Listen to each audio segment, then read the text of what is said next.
ಶ್ರೀಯುತ ಪ್ರಿಯಾಂಕಾ ಖರ್ಗೆ ಅವರು RSS ಬಗ್ಗೆ RSS ಅನ್ನ ದೆವ್ವ ಅಂತ ಕರೆದಿದ್ದಾರೆ ಮತ್ತು ಬಿಜೆಪಿಯ ಹಿಂದೆ ಇರತಕ್ಕಂತ RSS ನೆರಳಿಗೆ ಹೋಲಿಕೆ ಮಾಡಿದ್ದಾರೆ.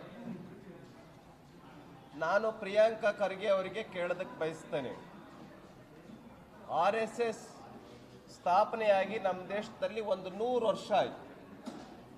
ಇವತ್ತು ವಿಶ್ವದಲ್ಲಿ ನಂಬರ್ 1 ದೇಶಭಕ್ತ ಸಂಘಟನೆ ಏನಾದರೂ ಇದ್ರೆ ಅದು RSS ವಿಶ್ವದಲ್ಲಿ ಅಂತ ಹೇಳ್ತಾ ಇದ್ದೀನಿ ನಾನು. ನಿಮ್ಮ ಕಾಂಗ್ರೆಸ್ಸಿನ ಪರಿಸ್ಥಿತಿ ಏನು? ಕಾಂಗ್ರೆಸ್ ಹೆಂಗಿದೆ? RSS ನಿಂದ ತಯಾರಾಗಿ ಬರತಕ್ಕಂಥ ಕಾರ್ಯಕರ್ತರು ನಾಯಕರು ಹೆಂಗಿದ್ದಾರೆ, ದೇಶ ಸೇವೆಯನ್ನ ಮಾಡ್ತಾ ಇದ್ದಾರೆ, ಹೆಂಗೆ ಸಮಾಜ ಸೇವೆಯನ್ನ ಮಾಡ್ತಾ ಇದ್ದಾರೆ, ಅದನ್ನು ನೋಡಿ ಸಹಿಸ್ಕೊಳ್ಳಕ್ಕಾಗ್ತಾ ಇಲ್ಲ. ನಿಮಗೆ ದ್ವೇಷದಿಂದ ಮಾತಾಡ್ತಾ ಇದ್ದೀರಾ, ಹೊಟ್ಟೆ ಹುರಿಯಿಂದ ಮಾತಾಡ್ತಾ ಇದ್ದೀರಾ. ಇವತ್ತು ದೇಶ ಅಭಿವೃದ್ಧಿ ಆಗಬೇಕು ಅಂತ ಹೇಳಿದ್ರೆ RSS ಬಹಳ ದೊಡ್ಡ ಕೊಡುಗೆಯನ್ನು ಕೊಡ್ತಾ ಇದೆ ಈ ದೇಶಕ್ಕೆ. ಇವತ್ತು ಕಾಶ್ಮೀರ ಈ ದೇಶದಲ್ಲಿ ಉಳಿಬೇಕು ಅಂತಾಗಿದ್ರೆ, ಈ ದೇಶದ ಸಂಸ್ಕೃತಿ ಉಳಿಬೇಕು ಅಂತಾಗಿದ್ರೆ, ಈ ದೇಶದಲ್ಲಿ ಶಿಕ್ಷಣದ ಪರಿಸ್ಥಿತಿ ಚೆನ್ನಾಗಾಗಬೇಕು ಅಂತಾಗಿದ್ರೆ, ಈ ದೇಶದಲ್ಲಿ ಶ್ರೀರಾಮ ದೇಗುಲದ ನಿರ್ಮಾಣ ಇರಬಹುದು, ಈ ಥರ ಅನೇಕ ವಿಚಾರಗಳಲ್ಲಿ ದೇಶದ ಅಖಂಡತೆಯನ್ನು ಕಾಪಾಡೋದ್ರಲ್ಲಿ, ಐಕ್ಯತೆಯನ್ನು ಕಾಪಾಡೋದ್ರಲ್ಲಿ RSSನ ಕೊಡುಗೆಯನ್ನು ನೀವು ಮನಗಾಣೋದಕ್ಕೆ ಸಾಧ್ಯ ಇಲ್ಲ. ಅದಕ್ಕೆ ನಾನು ವಿನಂತಿಯನ್ನು ಮಾಡ್ತಾ ಇದ್ದೇನೆ, ನಿಮಗೂ ಮತ್ತು ನಿಮ್ಮ ಅಪ್ಪ ಅವರಿಗೂ, ಪ್ರಿಯಾಂಕಾ ಖರ್ಗೆಗೂ ಮತ್ತು ಪ್ರಿಯಾಂಕಾ ಖರ್ಗೆ ಅವರ ಅಪ್ಪರಿಗೂ ಇಬ್ಬರಿಗೂ ಸೇರಿಸಿ ನಾನು ಹೇಳ್ತಾ ಇದ್ದೇನೆ, ಒಂದು 6 ತಿಂಗಳು RSSನ ಬಗ್ಗೆ ಅಧ್ಯಯನ ಮಾಡೋಕ್ಕೆ ಬನ್ನಿ.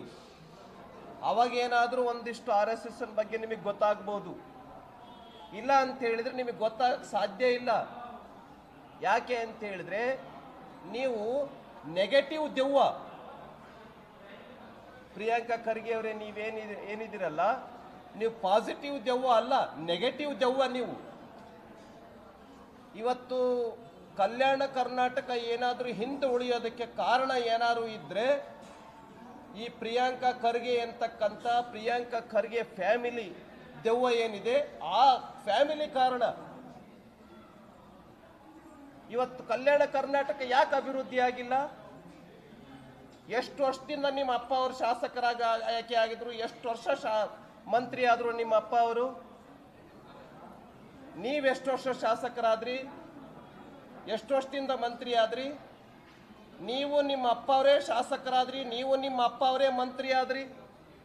ಬೇರೆಯವರು ಮಂತ್ರಿ ಆಗಲೇ ಇಲ್ಲ. ಅಲ್ಲಿ BR ಪಾಟೀಲ್ ಆಗಲಿಲ್ಲ, ಆಮೇಲೆ MY ಪಾಟೀಲ್ ಆಗಲಿಲ್ಲ, ಈಗ ಧರ್ಮ್ ಸಿಂಗ್ ಅವ್ರ ಮಗ ಅಜಯ್ ಸಿಂಗ್ ಆಗಲಿಲ್ಲ. 2 ಬಾರಿ ಉಸ್ತುವಾರಿ ಸಚಿವರು ನೀವೇನೆ. ಯಾಕೆ ಬೇರೆಯವರು ಶಾಸಕರಿಲ್ವಾ ಅಲ್ಲಿ? ನೀವು ಮಾತ್ರ ಶಾಸಕರಾಗಬೇಕು, ನೀವು ಮಾತ್ರ ಮಂತ್ರಿ ಆಗಬೇಕು.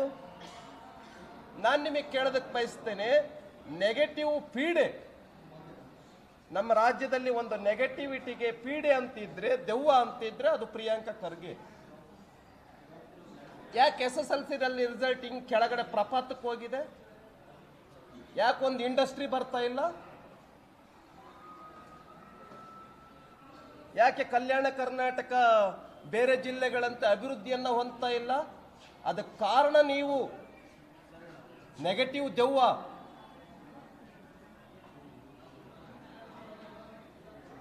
ಅದಕ್ಕೆ RSS ಅನ್ನು ಬೈಯೋದಕ್ಕಿಂತ ಮುಂಚೆ ನಿಮ್ಮ ಆತ್ಮಾವಲೋಕನ ಮಾಡ್ಕೊಳ್ಳಿ. ಏನೋ ಕಾರಣಾಂತರಗಳಿಂದ 136 ಸೀಟ್ ಗೆದ್ದುಬಿಟ್ಟಿದ್ದೀರಿ, ಬಂದಿದೆ, ಮಂತ್ರಿ ಆಗಿದ್ದೀರಿ. ಇಡೀ ದೇಶದಲ್ಲಿ ಏನು ಪರಿಸ್ಥಿತಿ ನಿಮ್ಮ ಕಾಂಗ್ರೆಸ್ ಇಂದು?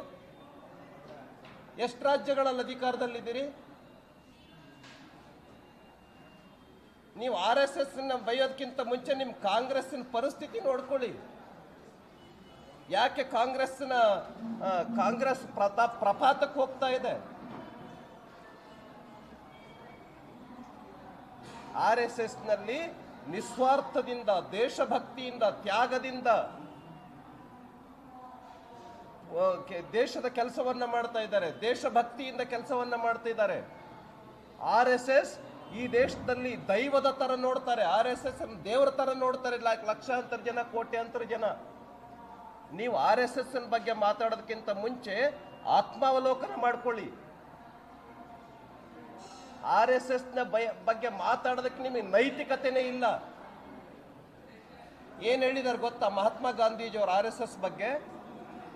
RSSಗೆ 1934 ವಾರ್ಧಾದಲ್ಲಿ ನಡೀತಾ ಇರ್ತಕ್ಕಂಥ ಕ್ಯಾಂಪ್ಗೆ ಭೇಟಿ ಕೊಟ್ಟಾಗ RSS ನಲ್ಲಿ ಇಲ್ಲದೆ ಇರ್ತಕ್ಕಂಥ ಜಾತೀಯತೆಯನ್ನ ನೋಡಿ, ಎಲ್ಲ ಹುಡುಗರು ಯುವಕರು ಒಟ್ಟಿಗೆ ಸೇರಿ ಊಟ ಮಾಡೋದನ್ನ ನೋಡಿ, ಅಸ್ಪೃಶ್ಯತೆ ಇಲ್ಲದೆ ಇರೋದನ್ನ ನೋಡಿ RSS ಅನ್ನ ಬಹಳ ಆಶ್ಚರ್ಯಕರವಾಗಿ ನೋಡಿದ್ರು. RSS ನ ಶಿಸ್ತಿನ ಬಗ್ಗೆ ಕೊಂಡಾಡಿದ್ರು ಮಹಾತ್ಮ ಗಾಂಧೀಜಿ. ಡಾಕ್ಟರ್ BR ಅಂಬೇಡ್ಕರ್ 1939 ಇಸ್ವಿನಲ್ಲಿ ಪೂನಾದಲ್ಲಿ ನಡೀತಾ ಇರತಕ್ಕಂಥ ಒಂದು ಕ್ಯಾಂಪ್ಗೆ ಭೇಟಿ ಕೊಟ್ಟು RSS ನಲ್ಲಿರ್ತಕ್ಕಂಥ ಶಿಸ್ತು, ಸಂಯಮ, ದೇಶಭಕ್ತಿ, ಅಸ್ಪೃಶ್ಯತೆ ಅಂತಕ್ಕಂಥದ್ದು ಇಲ್ಲದೆ ಇರೋದು, ಇವನ್ನೆಲ್ಲವನ್ನು ನೋಡಿ RSS ಅನ್ನ ಕೊಂಡಾಡಿದ್ರು ಡಾಕ್ಟರ್ BR ಅಂಬೇಡ್ಕರ್ ಅವರು. ಅಷ್ಟೇ ಯಾಕೆ, ಕಾಂಗ್ರೆಸ್ನಲ್ಲಿ ಬಹಳ ದೊಡ್ಡ ನಾಯಕರಾಗಿದ್ದಂತಹ ಪ್ರಣವ್ ಮುಖರ್ಜಿ ಅವರು 2018ರಲ್ಲಿ RSSನ ಕೇಂದ್ರ ನಾಗ್ಪುರಕ್ಕೆ ಭೇಟಿ ಕೊಟ್ಟಂತ ಸಂದರ್ಭದಲ್ಲಿ RSS ಬಗ್ಗೆ ಏನು ಹೇಳಿದರು ಪ್ರಣವ್ ಮುಖರ್ಜಿ? ಡಾಕ್ಟರ್ ಕೇಶವ್ ಬಲಿರಾಮ್ ಹೆಡ್ಗೇವಾರ್ RSSನ ಸಂಸ್ಥಾಪಕರೇನಿದ್ದಾರೆ ಅವರು ಈ ದೇಶದ ಹೆಮ್ಮೆಯ ಪುತ್ರ, ಭಾರತ ಮಾತೆಯ ಹೆಮ್ಮೆಯ ಪುತ್ರ ಅಂತ ಹೇಳಿದರು ಪ್ರಣವ್ ಮುಖರ್ಜಿ. ನೀವು RSS ಬಗ್ಗೆ ಮಾತಾಡ್ತೀರಲ್ಲ, ನೆಗೆಟಿವ್ ದೆವ್ವ. ಮೊದಲು ನೀವು ನಿಮ್ಮನ್ನು ಆತ್ಮಾವಲೋಕನ ಮಾಡ್ಕೊಳ್ಳಿ. ಕಲ್ಯಾಣ ಕರ್ನಾಟಕ ಹಿಂದುಳಿಯೋದಕ್ಕೆ ನಂಬರ್ 1 ಕಾರಣ ಇದ್ರೆ ನೀವು ಅದಕ್ಕೆ. ಎಷ್ಟು ವರ್ಷದಿಂದ ಆಯ್ಕೆಯಾಗಿ ಬಂದಿದ್ದೀರಿ, ಎಷ್ಟು ವರ್ಷದಿಂದ ಮಂತ್ರಿಯಾಗಿ ಬಂದಿದ್ದೀರಿ? ಇದಕ್ಕೆ ಮೊದಲು ಉತ್ತರ ಕೊಡಿ. RSS ಬಗ್ಗೆ ಆಮೇಲೆ ಇವತ್ತು ನೀಡಿರ್ತಕ್ಕಂಥದ್ದು ಕರ್ನಾಟಕ ರಾಜ್ಯದಲ್ಲಿ ಎಷ್ಟೊಂದು ಭ್ರಷ್ಟಾಚಾರ ನಡೀತಾ ಇದೆ, ಇಷ್ಟು ಅಭಿವೃದ್ಧಿ ಆಗ್ತಾ ಇಲ್ಲ, ಬರೀ ಮುಖ್ಯಮಂತ್ರಿ ಕುರ್ಚಿ ಬಿಟ್ಟು ಇನ್ನೇನೇನು ಇಲ್ಲ. ನಿಮ್ಮ ಖಾತೆ ಅಂತೂ ಬಿಡಿ, ಒಂದು ಇಂಡಸ್ಟ್ರಿ ಬರಲಿಲ್ಲ. ನಿಮ್ಮ ಖಾತೆಯಲ್ಲಿ ಅಭಿವೃದ್ಧಿಯ ಲವಲೇಶವೂ ಇಲ್ಲ.